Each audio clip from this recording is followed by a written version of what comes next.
কোরবানির ঈদের আগেই কোরবানির মাংস আমার ঘরে চলে আসলো। হ্যাঁ, এটাই সত্যি। আমরা যেহেতু কোরবানি দিব না, তাই কোরবানির কয়েকদিন আগে আমরা অনেকগুলো মাংস কিনে ফেলেছি। আর এই কোরবানির ঈদের সময় ধনী গরিব সবাই কিন্তু টুকটাক গরু মাংস খেয়ে থাকে। হয়তোবা কেউ বেশি খায়, আমরা একটু কম খাই, তফাৎ এতটুকুই। এখন গরুর যে দাম, যারা কোরবানি দেয় তারা গরিবদেরকে একদমই মাংস দিতে চায় না।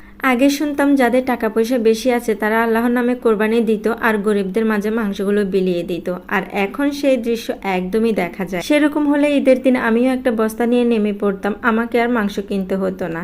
একটু মজা করলাম, কেউ আবার সিরিয়াসলি নিয়েন না। আল্লাহ তাআলা আমাকে যা দিয়েছেন তাতেই আমি সন্তুষ্ট, আলহামদুলিল্লাহ। আজকে কথা বলতে বলতে সালামের কথা একদমই ভুলে গিয়েছিলাম। আসসালামু আলাইকুম, কেমন আছেন সবাই? আশা করছি সবাই অনেক অনেক ভালো আছেন। আমি বাসায় ছিলাম না, আমার জন্য গরুর মাংস কিনে ফ্রিজ ভর্তি করে রাখছে। অফিস থেকে আসার পর এগুলোকে আমি সবগুলোকে বের করেছি। বরফ পুরোপুরি হয়নি, বরফ হয়ে যাচ্ছিল, এমন টাইমে আমি এগুলোকে বের করিনি।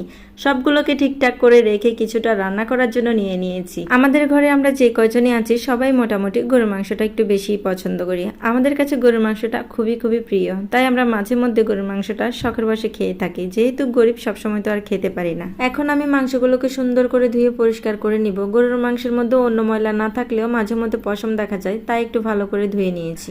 এখন আমি নিয়ে নিলাম অনেকগুলো পেঁয়াজ কুচি, নিয়ে নিলাম আদা বাটা, রসুন বাটা আর জিরে বাটা। এরপরে নিয়ে নিলাম কিছু গরম মশলা। এখন আমি এগুলোকে একে একে মাংসের মধ্যে দিয়ে দিব। আমি ভয়েসের মধ্যে বলতেছি যে সবকিছু আমি দিচ্ছি, এটা কিন্তু আমার হাত নয়। আমার হাত আরেকটু সুন্দর, এত বেশি কালো নয়। যদিও সবাই আমাকে ছোট থেকে কালনি কালনি ডাকে। ছোট থেকে আমার স্বামীকেও নাকি সবাই কালাইয়া বলে ডাকতো, আর বিয়ের পর থেকে আমিও কিন্তু কালাইয়া ডাকি। তার এত সুন্দর নামটা তো আর বিগড়ে যেতে দেওয়া যায় না বলেন। অনেক বেশি কালো তো কি হয়েছে, তার হাতের গরুর মাংস রান্নাটা কিন্তু সেই লেভেলের মজা। আমি যখন থেকে তার হাতের রান্না খেয়েছি তখন থেকে তো একেবারে ফিদা। সে যখন বাসায় থাকে যদি গরুর মাংস রান্না করতে বলে, আমি ধুয়ে টুয়ে মশলা বেটে সবকিছু রেডি করে দিই।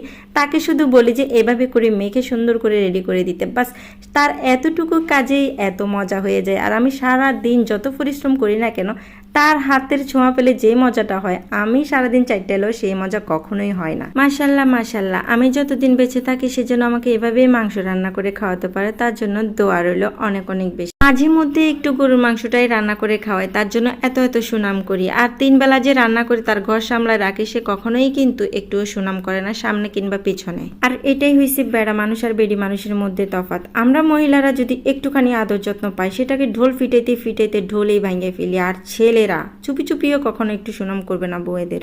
যাই হোক, বগর বগর করতে করতে আমার মাংস রান্না শেষ। এখন কিন্তু খাওয়ার পালা। মাশাল্লাহ মাশাল্লাহ, দেখতে যেমন সুন্দর হয়েছে, খেতেও তেমনই মজা হয়েছে। আমার আজকের ভিডিও এ পর্যন্ত। সবাই ভালো থাকবেন, আল্লাহ হাফেজ।